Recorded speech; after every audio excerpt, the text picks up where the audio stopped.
Antaniltulian Meldanin, and thank you once again for joining me.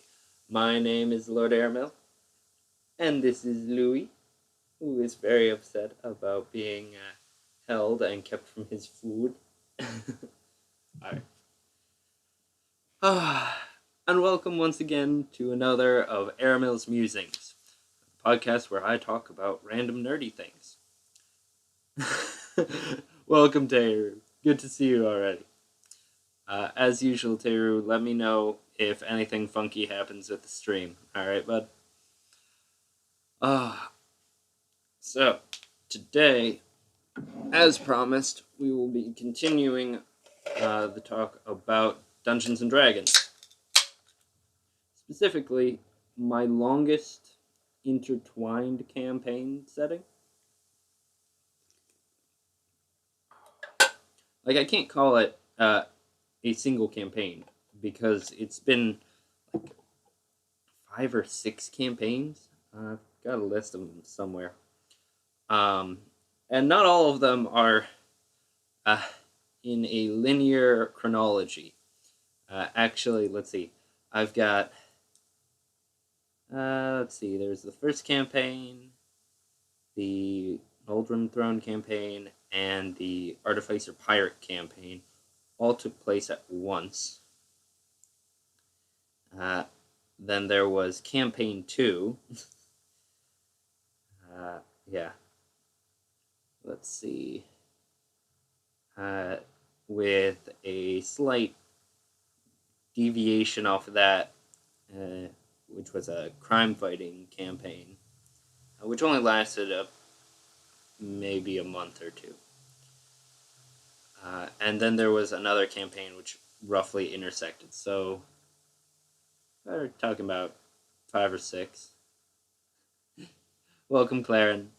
Glad you're not melting too badly. It's really hot outside, so it's also really hot up in my room because I don't have AC in my house. So I'm in my living room now, which is on the first floor, or the ground floor. I'm strongly considering recording next week in the basement if things aren't cooler. So, Eberron, by and far, is perhaps my favorite campaign setting. I really enjoy it. I like a lot of the things that it's got going for it.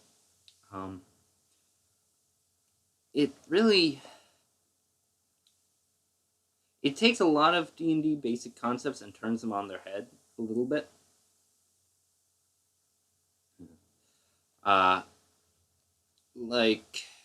Let's see.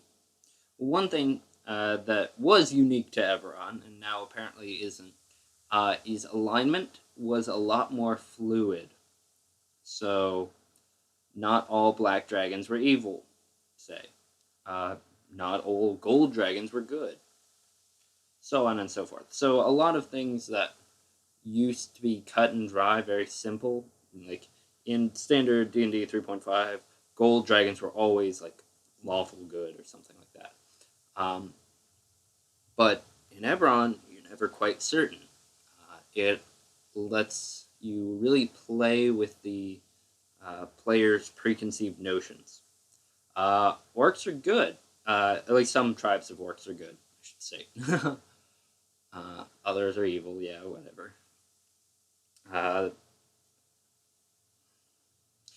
So that was really cool. That was really interesting, especially at the time.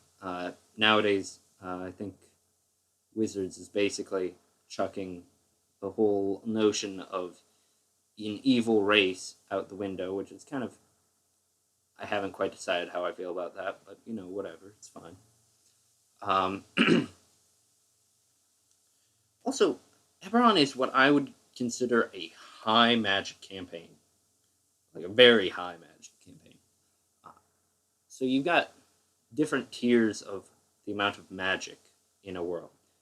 So there's no magic, which is basically us here in the real world. That's fine. But then you got low magic, which is like Lord of the Rings. Magic exists, but it's either really trivial or really powerful, and there's not a huge amount of in-between. And there are very few people who can use magic, despite what Lord of the Rings video games like to portray. Above that, you've got kind of normal magic, is what I'll call. So that's like Forgotten Realms and D&D Standard, and the stuff we're all kind of used to. It's the average high fantasy. And then we get to Eberron. So Eberron has magic flying airships, magic trains, the lightning rail specifically, which is absolutely awesome. I can think of no better way to improve a train than by replacing all of the wheels with lightning conduits. It's awesome. It's a bit like what are they called? Bullet trains? I think it's bullet train. So neat little thing there. What else? Oh, they've got the freaking Warforge here on the cover, which are basically living constructs. So you can play a robot, basically. That's really something. Now the whole setting is the idea that, or the base setting, I should say, is that the whole world is coming. Well, not the whole world. Excuse me. The base continent, the normal, like where people start generally, is coming out of 100-year-long war for succession, where the 5 main nations of the continent of Corvair have split up, and they've been fighting each other for 100 years, and then suddenly one of them gets nuked, and nobody knows why or how, but that nation is just gone. The entire nation is gone. And they're, after that, everybody sat down and started talking again. And my guests for today have arrived. Hello! Hello. Can you have a special canine guest? Yeah, the cats are going to have a fit, but yeah. Yeah, they'll find a way. Yeah, you can come in. We'll have an extra furry friend, yay. And not just Ashenra.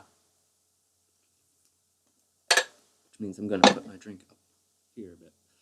So, let's see. Eberron. Yeah, so after, say, this 100-year war, you've got what used to be 5 nations, and now it's split up into like 10 or 11, as bits just kind of fell away and declared independence throughout, this 100 years of chaos. And the story starts, I think, about 4 years after the nuke went off, and about 2 years after the ensuing peace treaty. So that's kind of like where everything is at.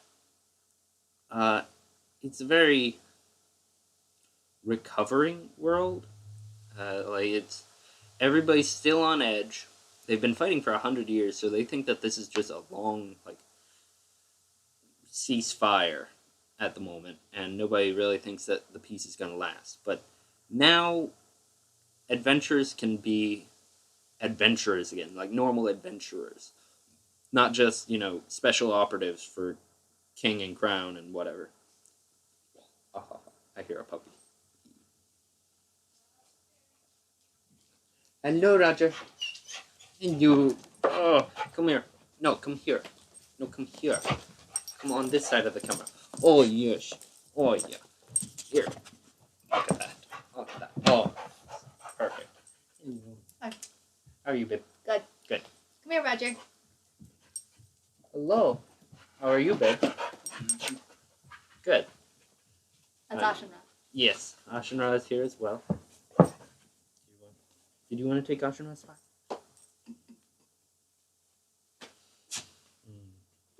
So, I just explained Corvair. Who's all up in here? Let's see. We've got Clarin and Teru. A moment. Hi, Clarin. Hi, That Teru. was the Dr. Pepper for you. Oh, R.I.P. I think it's so fun. That will explode. The perfect celebration for 4th of July. An exploding Dr. Pepper can. Yes. The last Dr. Pepper can. Uh-oh. Yes. So, our story begins many, many years ago, both in and out of game. I think it was about 6 or 7 years ago. This was technically the second time I had ever played an Eberron campaign. The first time didn't last very long, and it was... It was a mess. What are we talking about? What do you mean it was a mess? I was poorly thought out. Oh. The idea was that the characters were part of a colonization effort to the jungle continent of Zendrick. And that's where we get Thudok? Thudok, yeah. That's where we get the work with an illegal spike tower shield. Yeah, pretty much. You're not supposed to be able to spike tower shields. However, I literally just made a 400-pound, brick wall. Amazing. Yeah. So, I don't remember any other characters from that. I think we had a rogue and a really bad sorcerer. Yeah, I think Rich was the rogue and somebody else was a sorcerer. I don't know anymore. What's wrong? You do, baby.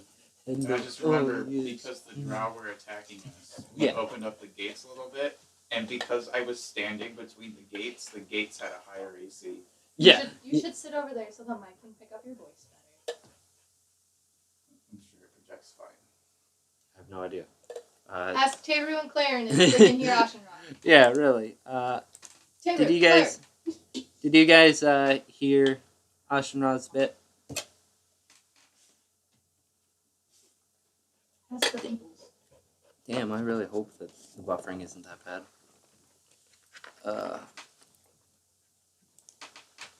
I'm also gonna be checking in. Is it buffering?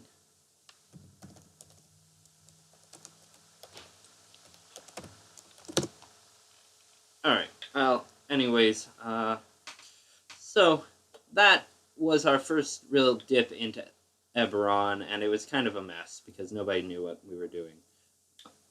But the next dip was a bit less of a mess. Though we still went everywhere and did everything that we could. So, we had a whole host of characters, too. One of the first was Glennis the Cannith, and this was played by, now my ex. There was Makoto, who was a fighter who specialized in a war scythe, which was absolutely terrifying. There was Ash, an elven ranger who was kind of like a beast tamer. That was Crixus's character, and he was all about just finding a bigger beastie and establishing dominance by flicking it in the taint.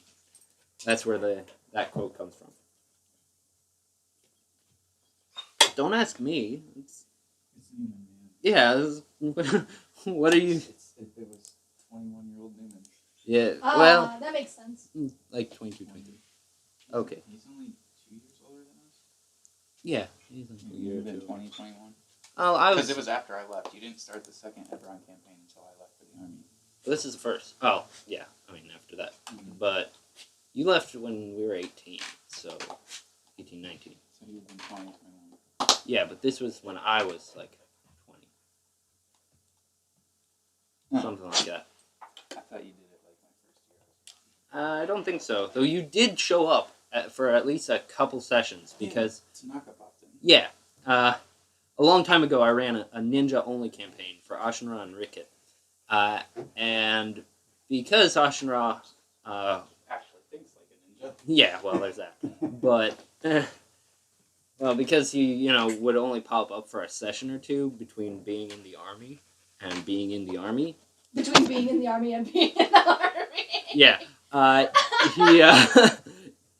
we just pulled out his favorite character and we're like, okay, this ninja has popped in because that's what ninjas do, and he's here to help you for this session, and hopefully we'll be here for next session. Congratulations, you guys have an assigned Kenneth bodyguard. Pretty much. Let's see. That's very cute and very sweet of you guys to do. Yeah. He was stupid broken. Oh, well, yeah. But it was fun. Let's see. There was also Aran, who was a warforged that Glennis made.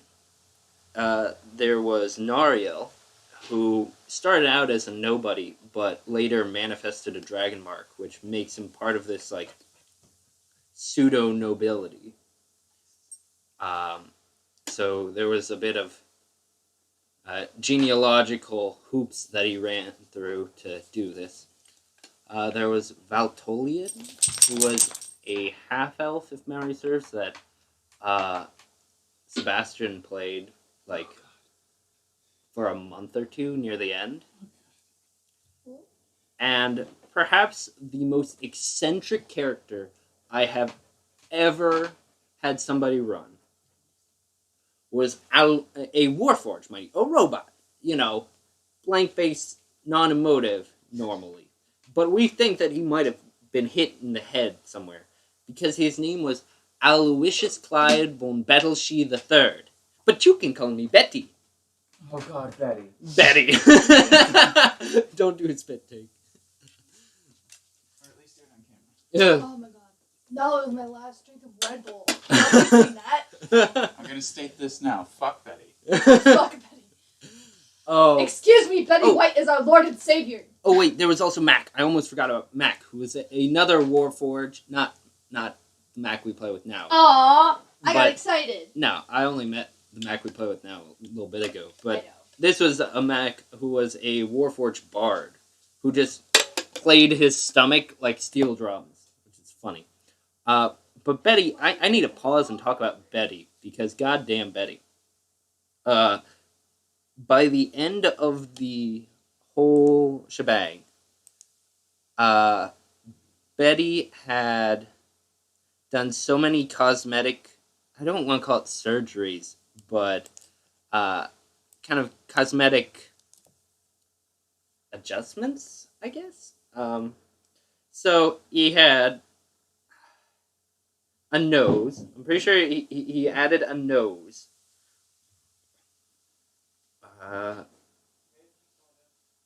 What? Oh. Let's see. I know he had bunny ears. And eyebrows. So he could properly emote. Which really threw so many NPCs off their game. They just had no idea what was going on with this weird-ass Warforged. And that was Betty. Cool. Kind of sad that I've already spent 20 minutes just introducing the world and the characters. So I'll try to be quick on what actually happened. Basically, they adventured around a little bit. They went down to the jungle continent of Zendrick. And therein, they signed on with this mercenary army called Blackwheel. Now, Blackwheel is in the employ of the combined dragon-marked houses, which, again, is kind of like this pseudo-noble families. Think of it like 12 noble families that all manifest, like, sorceress powers. It's about as good as it gets. Or, I guess, if you're of the bloodline, you have a chance to manifest. That's the point. So they join Blackwheel. Throughout the whole nonsense, they discover this massive flying airship-like design. Basically, the helicarrier from S.H.I.E.L.D. That's just this relic of the bygone age of Titans. Cool stuff. Oh, what else do? They do so much. this was probably one of the longer-lasting campaigns, and really set the stage for everything.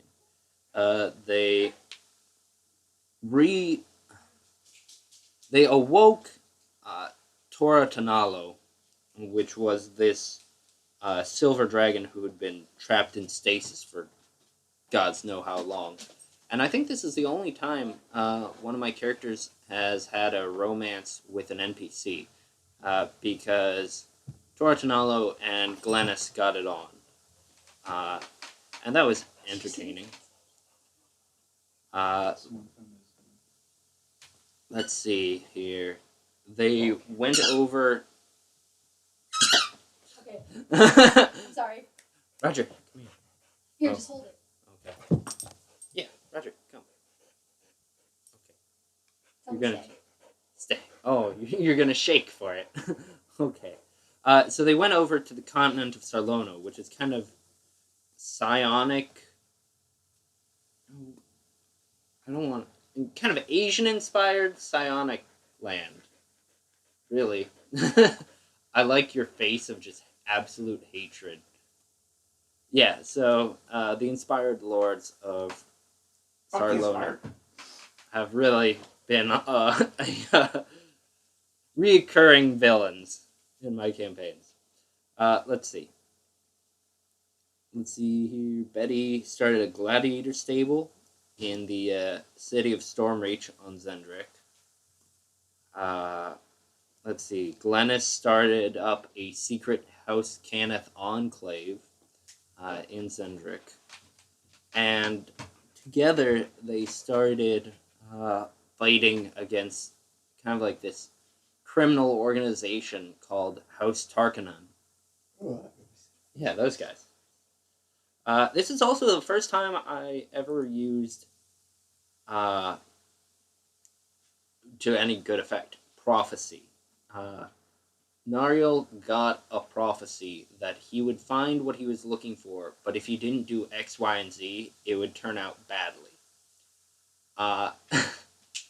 So, of course, they focused on, how do we get what we want, and not if we better do X, Y, and Z first. Roger, want ball? You want ball? You want ball? Good boy. You now have ball. So, of course, they get what they want. And what he wanted was a method of stable, teleportation rings that he could use for his family, who are all about, transport.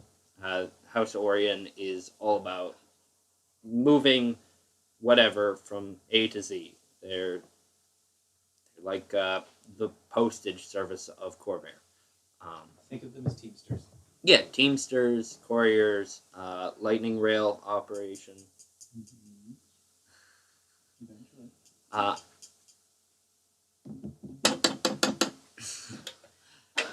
He dropped this Dr. Pepper. I was asking him if he wanted it, and I was going to do the tapping thing.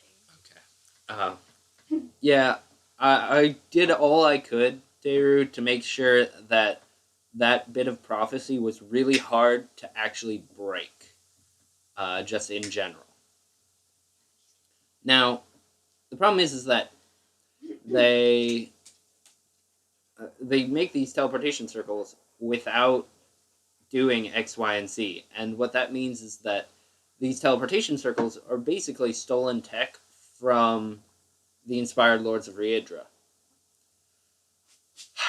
Which means that between Campaign 1 and 2, they set up these teleportation circles, and that lets the Inspired Lords of Riedra just send in waves of troops and a surprise attack, as well as a bunch of assassins and stuff like that. And Makoto's epilogue is she dies defending the heir of one of the nations, the crown prince or princess. I think princess, if memory serves. Just taking out, of course, a dozen assassins, because at this point Makoto is just an absolute badass. And then dying from poisoned wounds. as soon as the last assassin died. And that pretty well set us up for the second campaign. But while all this is going on, canonically, we have the Noldren Throne campaign. Oh, is that where we melted a mountain? That's where you melted a mountain. That's amazing. Yes. So we had, for that campaign, Abernathy, Kratos, Ood, and Zero.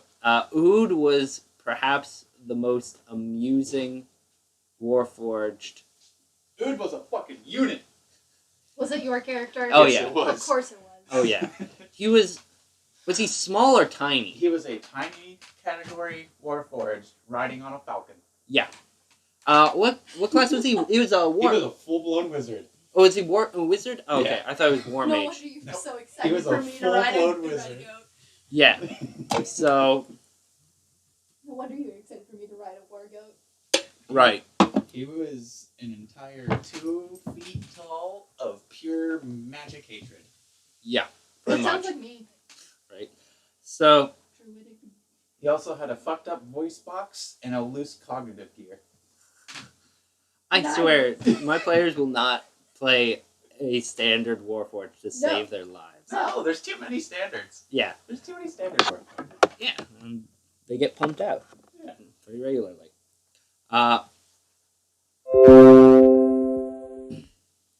Basically, the gist of that campaign was they were going into this abandoned dwarf hold, and they were clearing it out. And we did. Yeah. Technically, you did.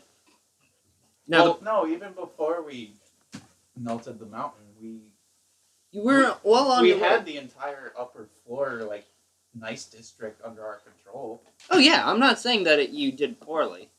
And we were busy building a forge?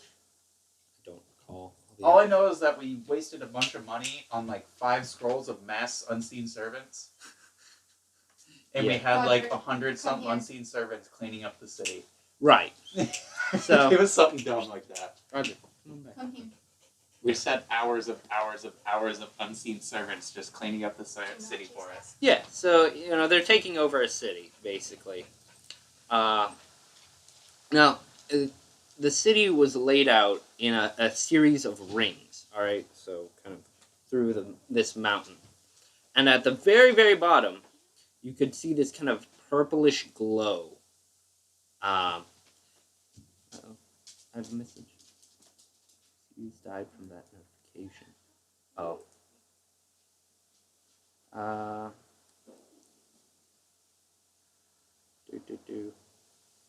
Okay.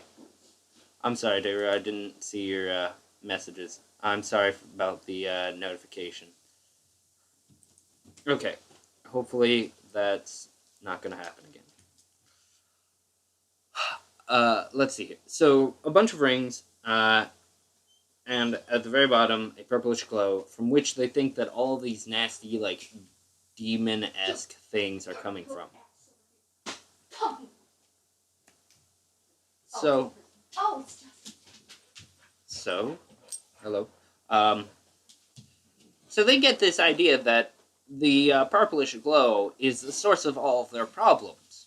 I mean, kind of it was. Yeah, you're not wrong. It was exactly the source of all your problems, but the way he solved it was kind of an issue. So they make this giant sarcophagus. We went Air Force, okay? Yeah, you went Air Force. A giant sarcophagus of stone. Because they figured that gravity is the greatest weapon in D&D 3.5. It is. It is. So they filled the sarcophagus with, like, alchemist fire and oil. They're just going to bomb whatever is down there. And this might have been fine, except that it was a jade prison seal of a greater demon.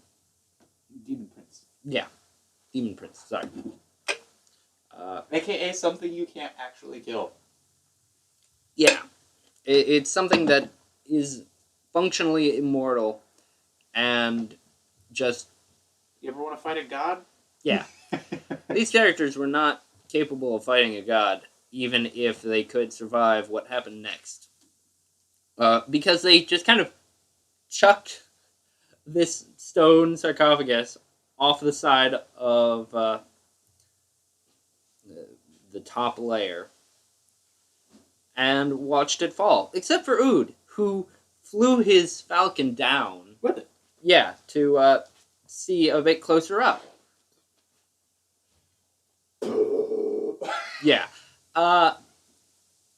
Sarcophagus falls, explodes, and cracks the seal.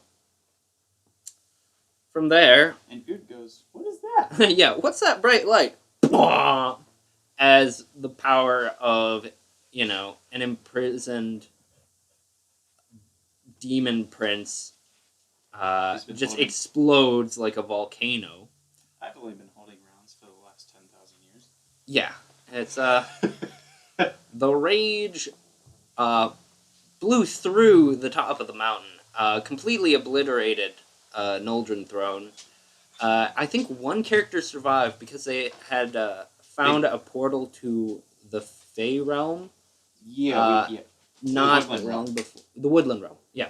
And she made a book for the portal as soon as we dropped it. Yeah, she was like, "What's that light? I don't like that light. Well, I'm going over this way now," and just hopped through the portal. And then the portal went by. Yeah, and it basically flickered out behind her. And, like, and that's how Rin's character got trapped in the Woodland realm. Yeah, so fun. So needless to say, the top of the volcano, or the top of the mountain, blew open. Silver flames spewed out like frickin' volcano, and then all of a sudden... Yeah, so the dragons of Arganessen, which is the continent of dragons, are kind of against demon princes escaping. They fought a huge war against the demons at the beginning of time, basically. So an army of dragons, so we're talking thousands of dragons, fly over from the dragon continent to Corvair, and then they basically glass what remains of the mountain, just completely wipe everything out and reseal the demon. So basically the big takeaway, or the only thing that really occurred beyond this, what echoed from this campaign, was the creation of what is called Dragon Glass Pass. I thought you retconned that. What? I thought you retconned that. Or is that actually canon? Oh, no, that's canon. Okay. Yeah. It really just doesn't affect much. Right, because it's all under glass. Yeah. Like people are a bit more scared of Arganessen now than they were before. And that's about it. The dragons of Arganessen are paying far more attention to what's going on Than we thought. Yeah. Well, even more now. Yeah. And it also made a cameo in the other concurrent campaign, which was the Artificer/Pirate campaign, which started out with 3 Artificers. It was you... I've never played an Artificer. I refuse to play Artificers. I thought you played a Psionic Artificer. I may have taken 1 level in it purely for the Use Magic device in the infusions. Oh, do I have a character list for that? No, I don't. What are you doing? Messing shade.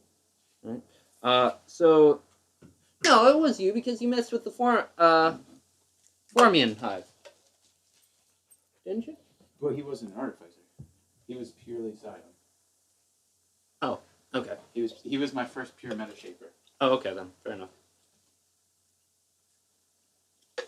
Anyways, the point of the matter is that we had a meta creativity Scion and a couple Artificers messing around in Zendrick. They kind of messed with... Because remember, that's how I killed the T-Rex in one round?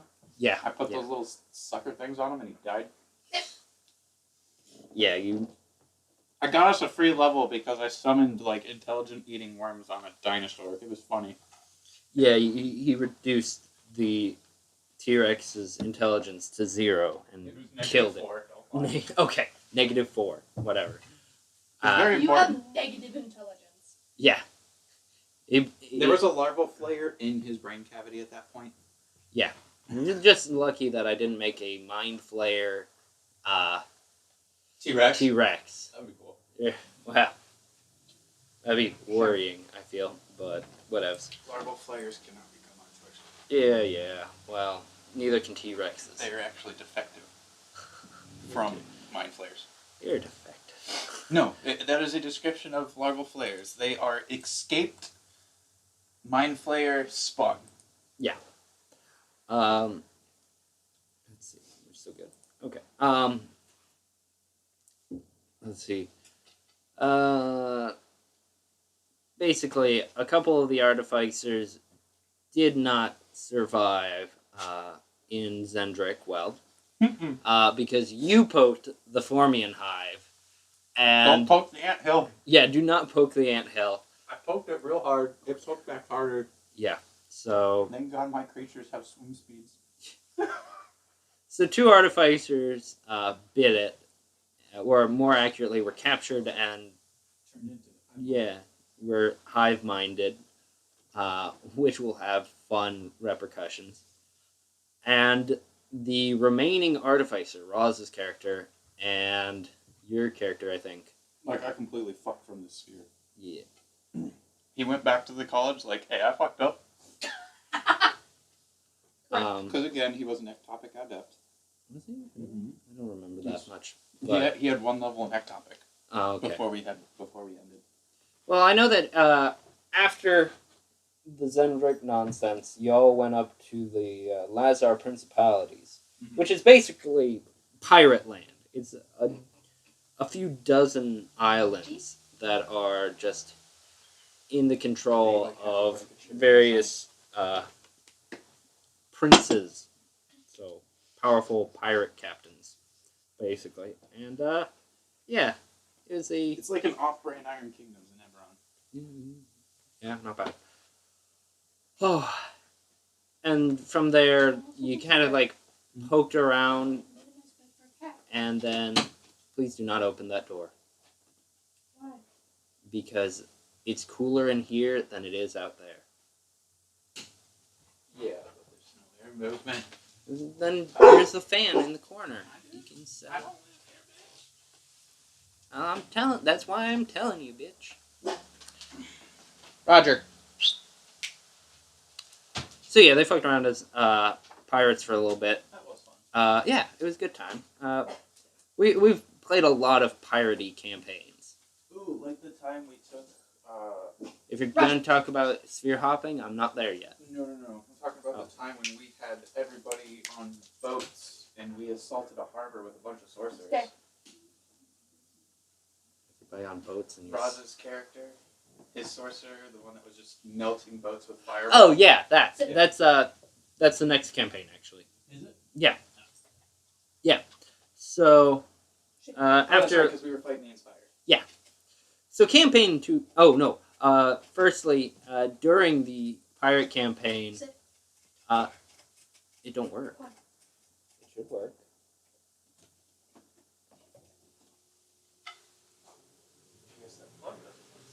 I guess not. No, your bottom plug over here is not working. Okay, then you can plug that in somewhere else. Just turn it down a smidge. Let's see here. Yeah, during the Artificer Pirate campaign there was a brief cameo as they looked over towards Corvair, and they saw this bright, like a beam of light, and then a fuck ton of dragons just swarming. And they're like, oh no, something bad is happening over there. I wonder what could be going on. Meanwhile, the people who were in both campaigns are just like, oh god. That's happening now. Because we were close to our where'd the dragons from? Argonesson? Yeah, we were close to Argonesson being part of the pirate campaign, right? I mean, so we're gonna bring up a map here. Let's see here. So here's Corvair, and here's the Lazar Principalities. And let's see. About here would be where the mountain range is that... Right, and we were tooling around over here, and all the dragons came from here. Right. So, I mean, close is kind of questionable, but you are in the line. Yeah, we were close to the mountains. You were more or less in line with the dragon's path.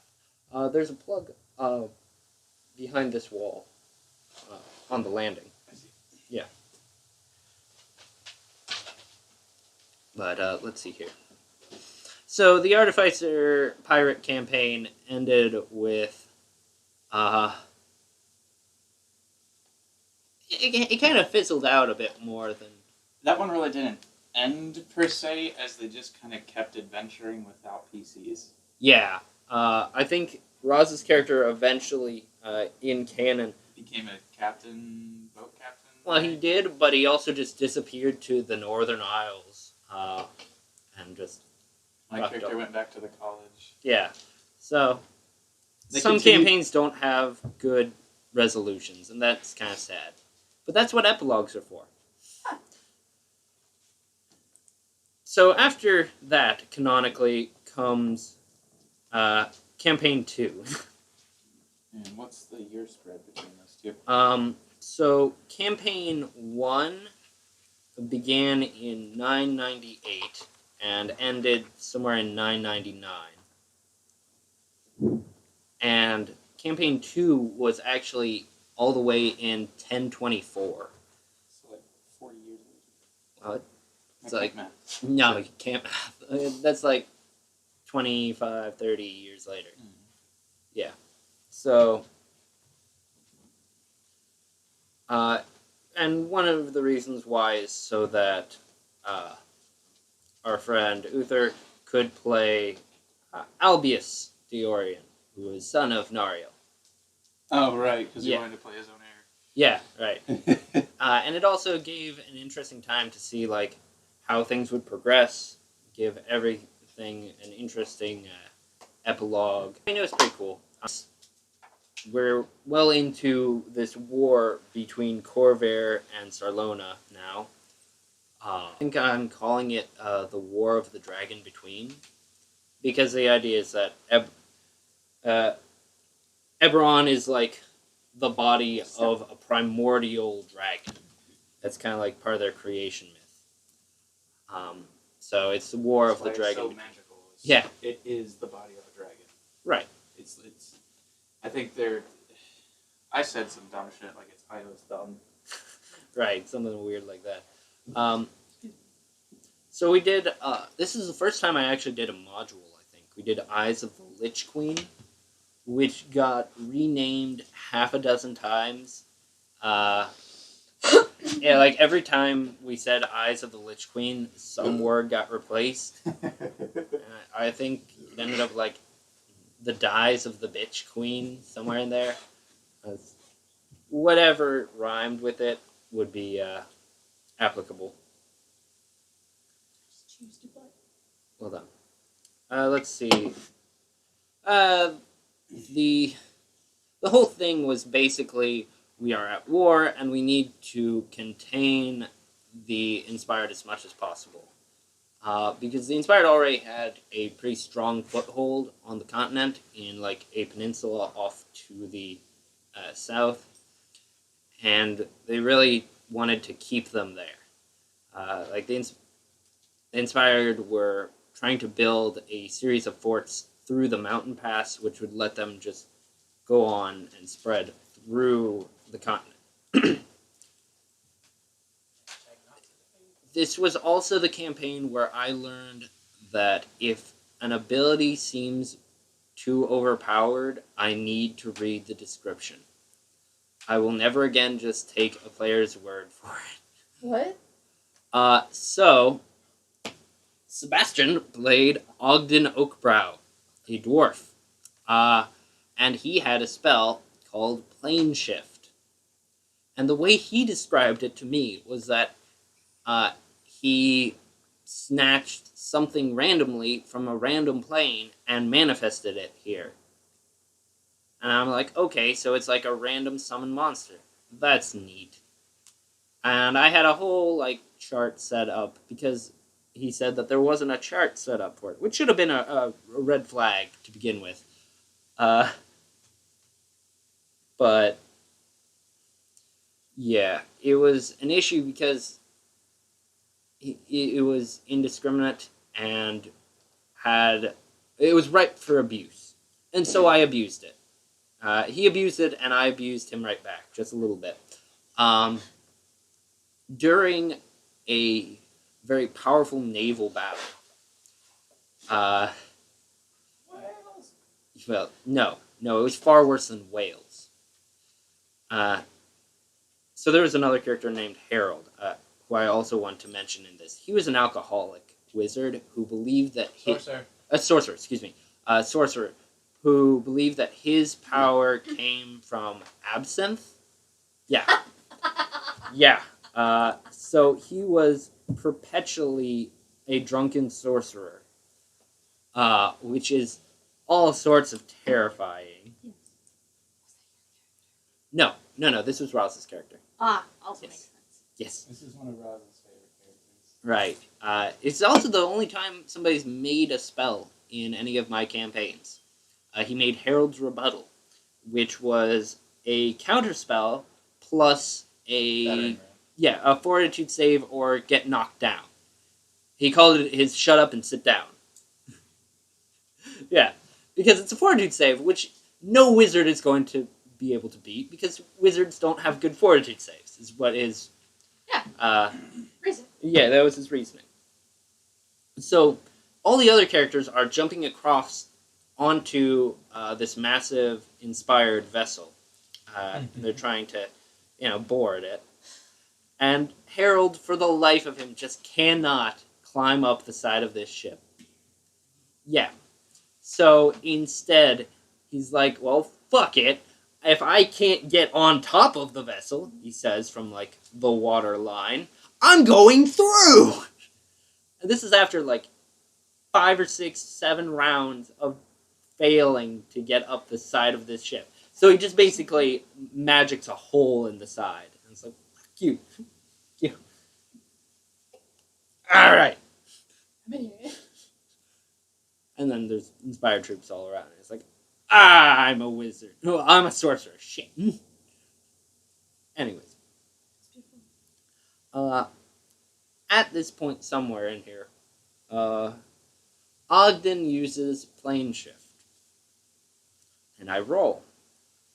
And I roll basically a 1.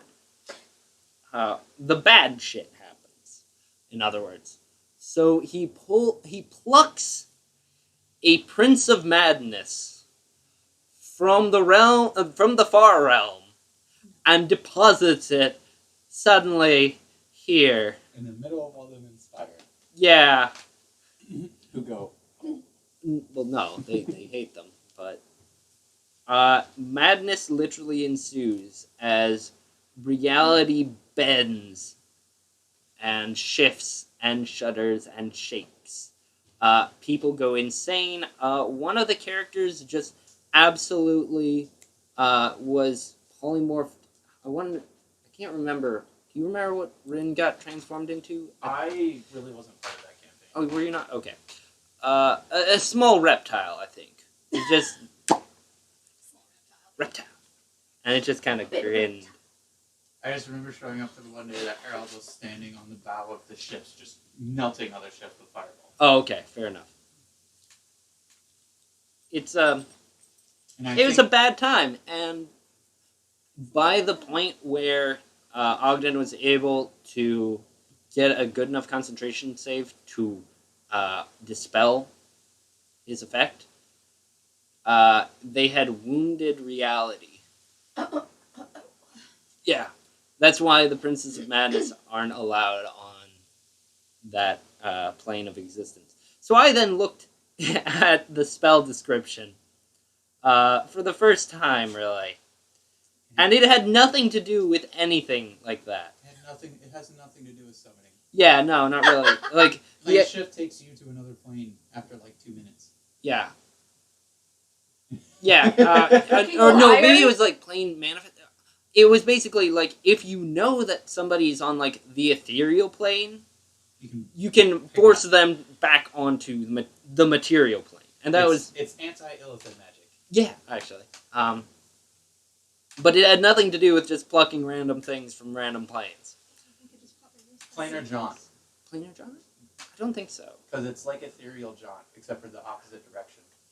I want to say that it's something manifest. It might be, but it's like planar. It's like the jaunt spell where he just rips something where it was to where it is. Yeah. Either way, the point remains that it did not do what I thought it did, and you abused him back for it. Yeah, and so it was. How dare you bamboozle the DM!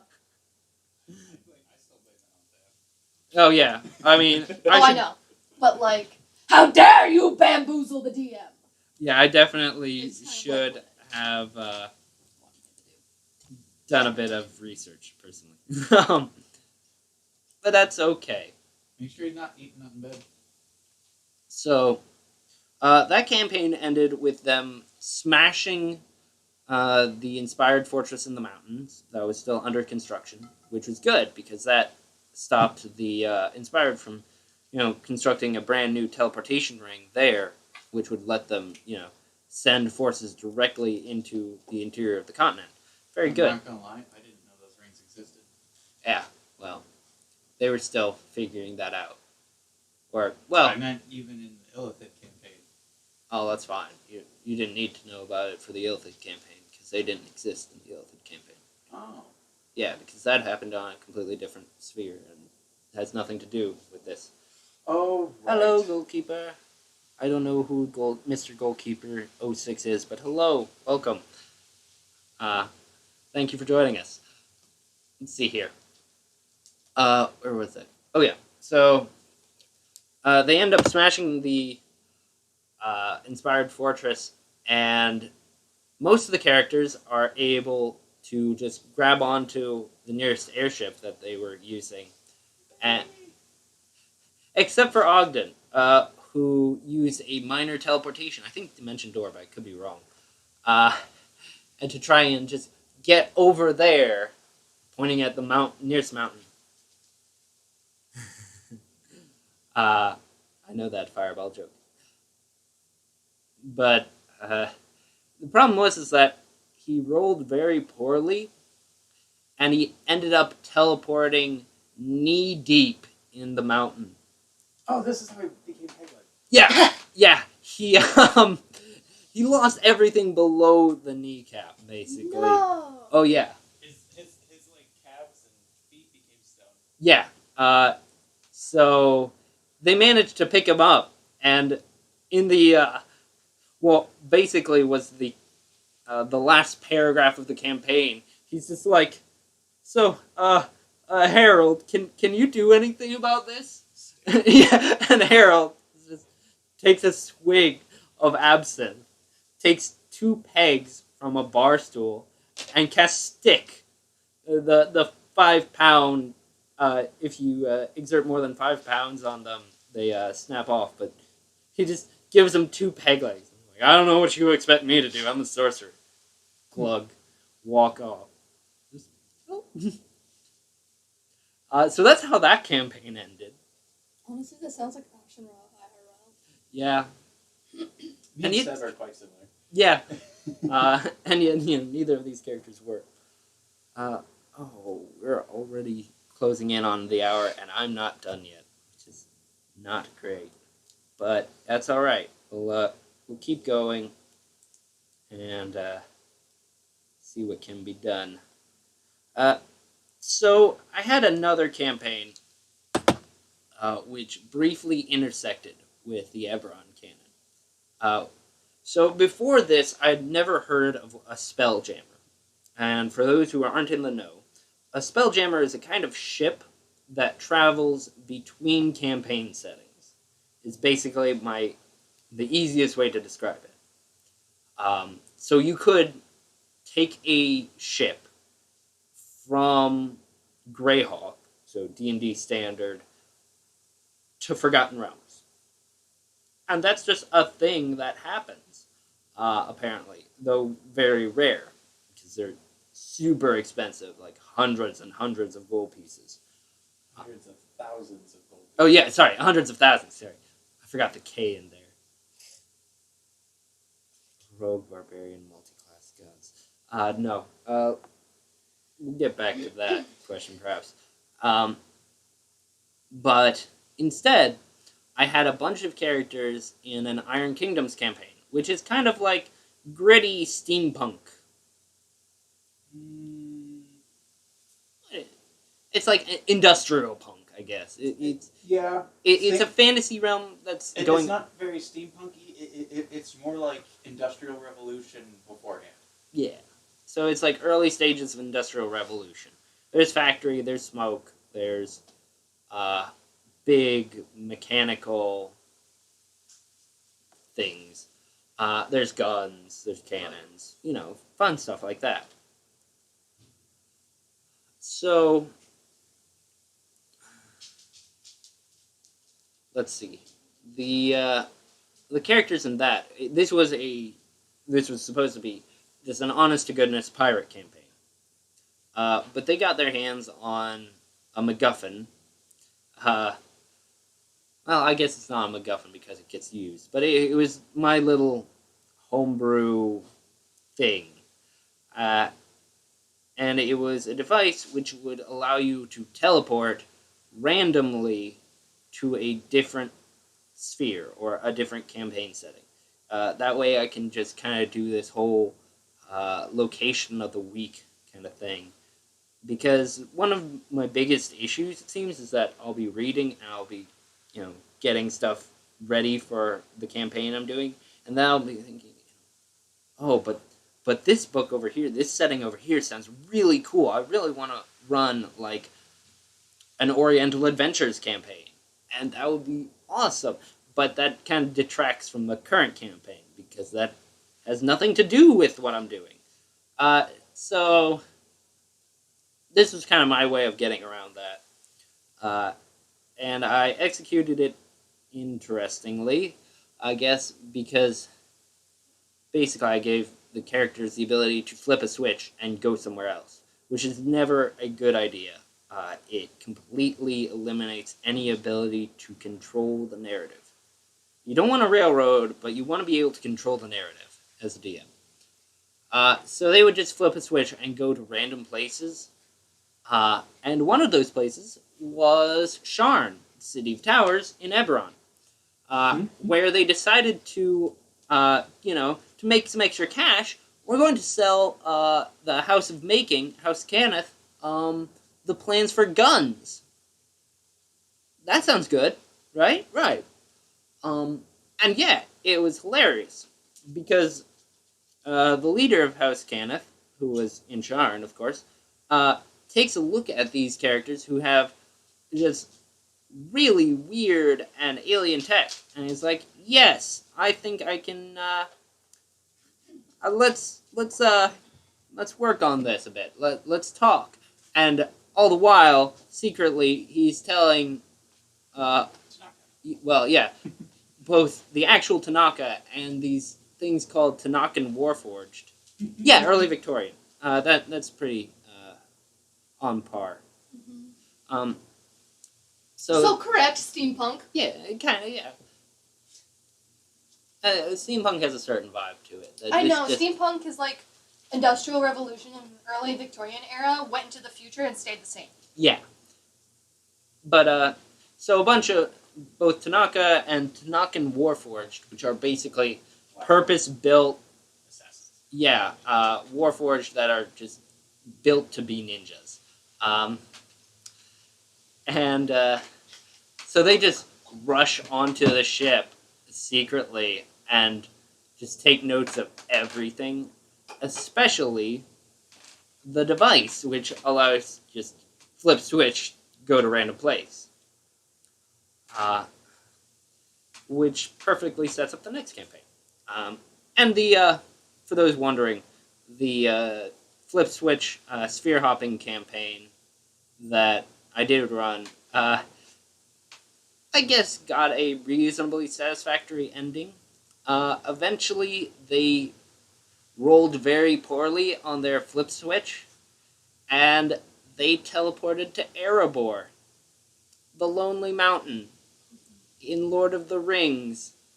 Oh, that's right, they got stuck there. Yeah, because Lord of the Rings is a low magic setting. Their shit didn't work. Almost all of their magic failed them. Yeah, so this ship, which luckily was an airship to begin with, so it was kind of naturally buoyant a little bit. So it didn't just smash into the ground, but kind of slowly ground its way down the mountainside. But yeah, that I think that was the first campaign where I ended with all of the characters receiving a really nice epilogue. Also, like, we called everybody back the next week, and I gave them each, like, a solid couple paragraphs about how their characters lived after this point. Yeah, it's just... I'm sorry. As a startup to another campaign, like... No, I'm just sitting here thinking, I'm like, wow, you do all this amazing work for D&D, and I hear you bitch and complain about school! No, you don't. Not yet. I did. I'm not in school, shush. Not anymore. Not anymore. And I will continue to bitch about schoolwork, because that is rarely as interesting as trying to explain how the half-ogre doctor integrated into Lake Town. That sounds complicated. Yes, it was. Yeah. So, after that campaign, though, there was about, 2 years between then and Campaign 3, which is ongoing. And in those few years, House Cannith built a massive airship called the Infinite Horizons. And either purchased or stole, 4 supporting airships. Yeah, so this is a flotilla, alright? Yeah. It's not an armada, it's not big enough to be an armada, but it's decently sized. Beautiful. The point is that now the characters no longer have access to the flippy switch themselves, but are instead one of these kind of away teams. Kind of think a bit like Star Trek, a bit. Honestly, that was one of my inspirations. I'm not even gonna lie. It's just Really? yeah. The characters are scouts basically, and House Cannith secretly operates this flotilla of airships that just go to random planes and are looking for rare materials, new types of magic, basically anything that the house can make a profit off of. New markets especially. So it's really interesting. I mean, Ashenra is part of that campaign now. Is that Mondays? Yeah, that's Mondays. Squid Squishers. Oh yeah, there's that too.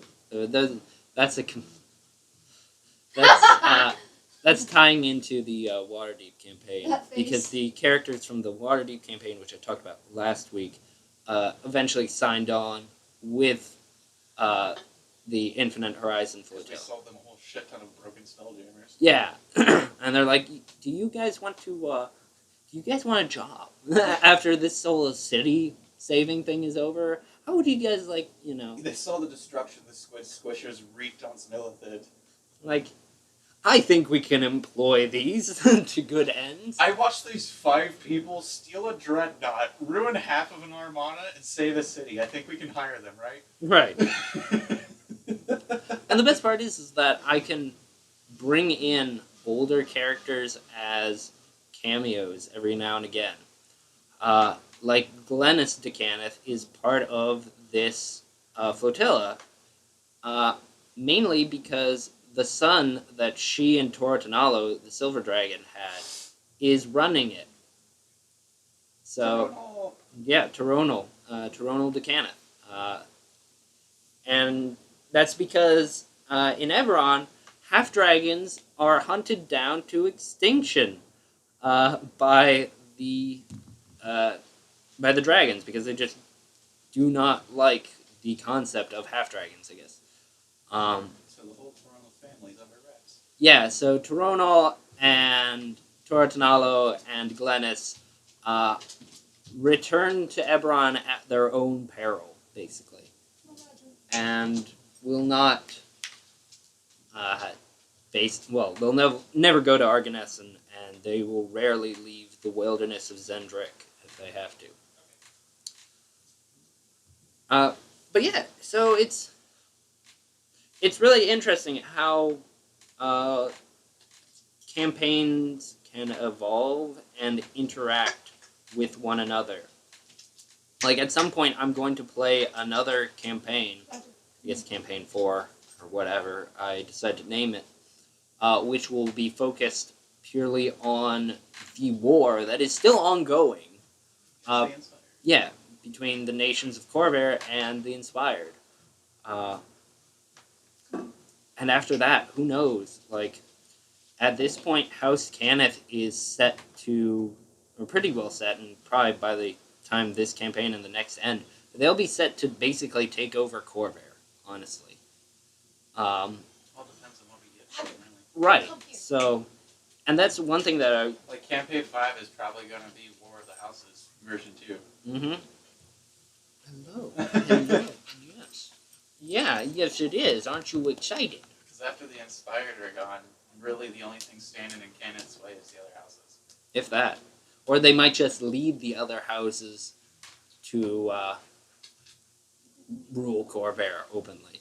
Like, I don't know.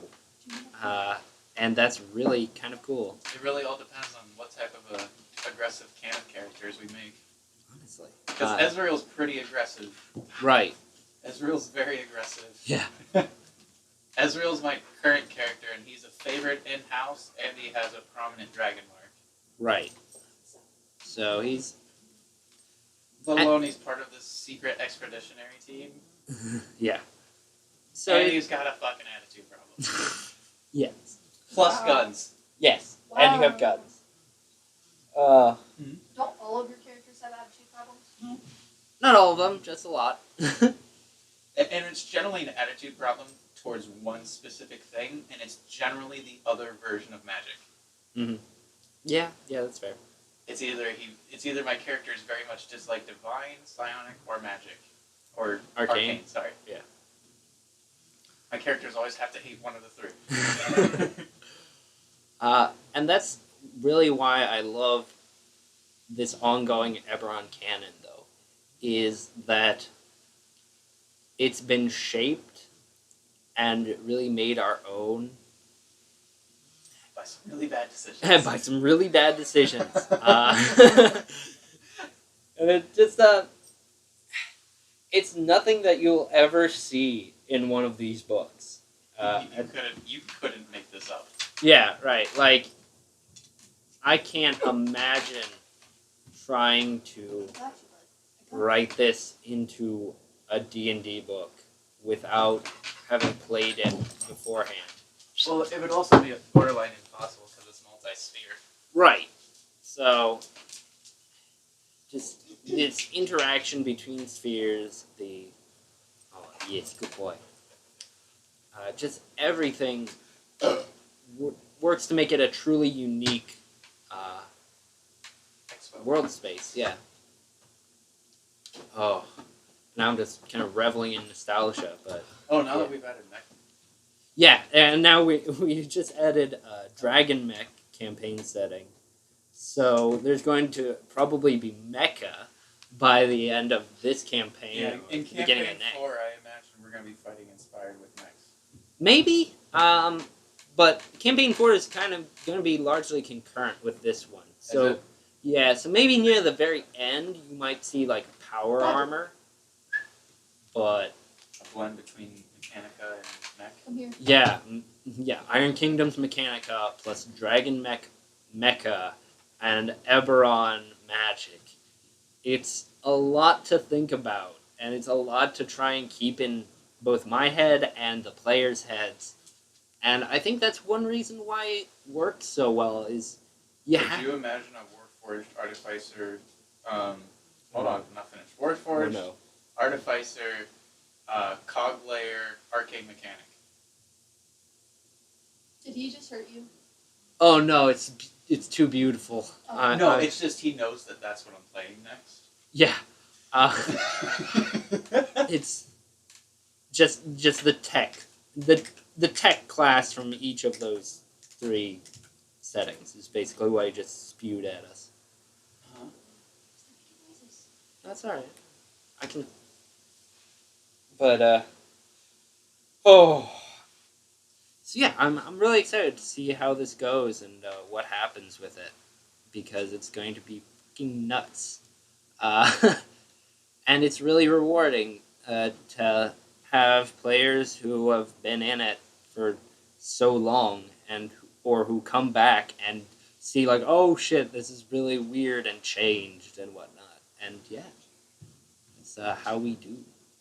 So, I have... It also makes your choices have consequences. Oh yeah, that's also really nice. It's just actual consequence for choices. But I dare say we have gone over our time limit, usually. Our usual time limit, I should say. So, thank you all for joining me. Leave a like or a comment down below. Subscribe. Oh, shush you. I love my little YouTube star, the brother. Alright. So, like I said, leave a like, comment, subscribe. Especially for faces prettier than mine. And I will see you all next week.